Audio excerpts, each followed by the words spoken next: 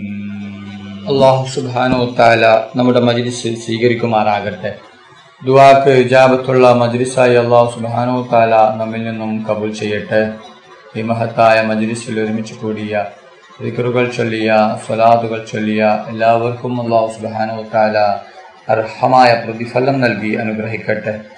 ഓരോരുത്തരുടെ മനസ്സിലുള്ള ഉദ്ദേശങ്ങൾ, ആഗ്രഹങ്ങൾ, ആവശ്യങ്ങൾ എല്ലാം അല്ലാഹു സുബ്ഹാനഹു വ തആല പൂർത്തിയാക്കി കൊടുക്കട്ടെ. ഓരോരുത്തരുടെ മനസ്സിലുള്ള വിഷമങ്ങൾ, പ്രയാസങ്ങൾ, ബുദ്ധിമുട്ടുകൾ എല്ലാം അല്ലാഹു സുബ്ഹാനഹു വ തആല മാറ്റി കൊടുക്കട്ടെ. ദുആയിലേക്ക് കടക്കുകയാണ്. എല്ലാവരും ആത്മാർത്ഥമായി ആമീൻ പറയുക. ആമീൻ. അൽഹംദുലില്ലാഹി റബ്ബിൽ ആലമീൻ. اللهم صل على سيدنا ومولانا محمد صاحب التاج والمعراج والبراق والعلم دافع البلاء والوباء والقهر والمرض والألم اسمه مكتوب مرفوع مشفوع منقوش باللوح والقلم سيد العرب والعجم اسمه مقدس ومعطر مطهر منور في البيت الحرام شمس ضحى بدر التجار صدر العلا نور الهدى كوف الورى مصباح الظلم يميد الشيم شفيع الأمم صاحب الجود والكرم الله عاصمه وجبريل خادمه والبراق مركبه المئراج سفره وسدرة المنتهى مقامه وقاب قوسين وطلبه والمطلوب مقصوده المقصود موجوده سيد المرسلين خاتم النبيين شفيع المذنبين أنيس الغريبين رحمة للعالمين راحة العاشقين مراد المستعقين شمس العارفين سراج السالكين إصباح المقربين محب الفقراء والغرباء والمساكين سيد الثقلين نبي الحرمين إمام القبلتين وسيلتنا في الدارين صاحب باب الرسول أبو عبد المشرقين والمغربين جد الحسن والحسين مولانا بالقاسم محمد بن عبد الله نور من نور الله يا أيها المستاقون بنور جماله صلوا عليه وآله وأصحابه وسلموا تسليما برحمتك يا أرحم الراحمين. റഹ്മാനും റഹീമുമായ അല്ലാഹ് ഒരുപാട് പേർ ദുആ കൊണ്ട് വസിയ്യത്ത് ചെയ്തിട്ടുണ്ട് റബ്ബേ. അവരുടെ എല്ലാ ഹലാലായ ഉദ്ദേശങ്ങളും ആഗ്രഹങ്ങളും നീ പെട്ടെന്ന് പൂർത്തിയാക്കി കൊടുക്കണം അല്ലാഹ്. അവരുടെ എല്ലാ വിഷമങ്ങളും പ്രയാസങ്ങളും ബുദ്ധിമുട്ടുകളും നീ മാറ്റി കൊടുക്കണം റഹ്മാനെ. റഹ്മാനും റഹീമുമായ അല്ലാഹ് ഞങ്ങൾ പാപികളാണ്, ദോഷികളാണ്, ഒരുപാട് തെറ്റുകുറ്റങ്ങൾ ചെയ്തവരാണ് അല്ലാഹ്. ഞങ്ങളുടെ ദോഷങ്ങൾ നീ പുറത്തു തരണം അല്ലാഹ്. ഞങ്ങൾ അറിഞ്ഞും അറിയാതെയും രഹസ്യമായും പരസ്യമായും ഒരുപാട് തെറ്റുകൾ ചെയ്തവരാണ് അല്ലാഹ്. ഞങ്ങൾക്ക് നീ മാഫാക്കണം അല്ലാഹ്. ഞങ്ങൾക്ക് നീ പുറത്തു തരണം അല്ലാഹ്. ആഖിറത്തിലേക്ക് എടുത്തു വെക്കല്ല അല്ലാഹ്. ഖബറിലേക്ക് നീ നീട്ടിവെക്കല്ല റഹ്മാനെ. ഇപ്പോൾ തന്നെ ഈ മജ്ലിസ് കഴിയുന്നതിന് മുമ്പ് തന്നെ ഞങ്ങൾക്ക് നീ പുറത്തു തരണം അല്ലാഹ്. റഹ്മാനും റഹീമുമായ അല്ലാഹ് ഞങ്ങളുടെ മക്കളെ സ്വാലിഹായ മക്കളാക്കണം അല്ലാഹ്. ദുനിയാവിലും ആഖിറത്തിലും ഉപകരിക്കുന്ന ദീനീ ബോധമുള്ള മക്കളാക്കണം അല്ലാഹ്. അല്ലാഹ് ഞങ്ങളുടെ മക്കൾക്ക് ഓർമ്മശക്തിയും ബുദ്ധിശക്തിയും നീ നൽകണം അല്ലാഹ്. അല്ലാഹ് ഞങ്ങളുടെ മക്കളുടെ പരീക്ഷ എളുപ്പമാക്കണം അല്ലാഹ്. പരീക്ഷയിൽ ഉന്നത വിജയം നീ നൽകണം അല്ലാഹ്. റഹ്മാനും റഹീമുമായ അല്ലാഹ് സ്വീകരിക്കണം അല്ലാഹ്. ഈ തട്ടിക്കളിയല്ല റഹ്മാനെ. റഹ്മാനും റഹീമുമായ അല്ലാഹ് ഒരുപാട് പേർ ഞങ്ങളിൽ നിന്ന് മരണപ്പെട്ടു പോയിട്ടുണ്ട് അല്ലാഹ്. അവരുടെ ഖബറിനെ വിശാലമാക്കണം അല്ലാഹ്. അവരുടെ ഖബറിനെ സ്വർഗ്ഗത്തോപ്പാക്കണം അല്ലാഹ്. അവരെ ഞങ്ങൾ ഇന്നാൾ ജന്നാത്തുൽ ഫിർദൗസിൽ മുത്തുനബി മുഹമ്മദ് മുസ്തഫ സല്ലല്ലാഹു അലൈഹി വസല്ലമ തങ്ങളുടെ കൂടെ സ്വർഗ്ഗത്തിൽ ഒരുമിച്ച് കൂട്ടണം റഹ്മാനെ. റഹ്മാനും റഹീമുമായ അല്ലാഹ് ഒരുപാട് പേർ രോഗം കൊണ്ട് ബുദ്ധിമുട്ടുകയാണ്. മാരകമായ രോഗങ്ങൾ കൊണ്ട് ബുദ്ധിമുട്ടുന്നവരുണ്ട്. അല്ലാ അവരുടെ രോഗം നീ ശിഫയാക്കണം. അല്ലാ എന്ത് വലിയ രോഗമാണെങ്കിലും എത്ര വലിയ രോഗമാണെങ്കിലും നീ ശിഫ നൽകണം. അല്ലാ പൂർണ്ണ ശിഫ നൽകണം. റഹ്മാനും റഹീമുമായ അല്ലാ ഞങ്ങളുടെ ദുആ നീ സ്വീകരിക്കണം. അല്ലാ തട്ടിക്കളയല്ല റഹ്മാനെ. ربنا تقبل منا إنك أنت السميع العليم وتب علينا إنك أنت التواب الرحيم آمين آمين آمين برحمتك يا أرحم الراحمين. صلى الله تعالى وسلم على خير خلقه سيدنا محمد وآله سيدنا يا رب رب العزة عما يصفون سلام على المرسلين الحمد لله رب العالمين. صلى الله على محمد صلى الله عليه وسلم. صلى الله على محمد صلى الله عليه وسلم. اللهم صل على محمد يا رب صل عليه وسلم.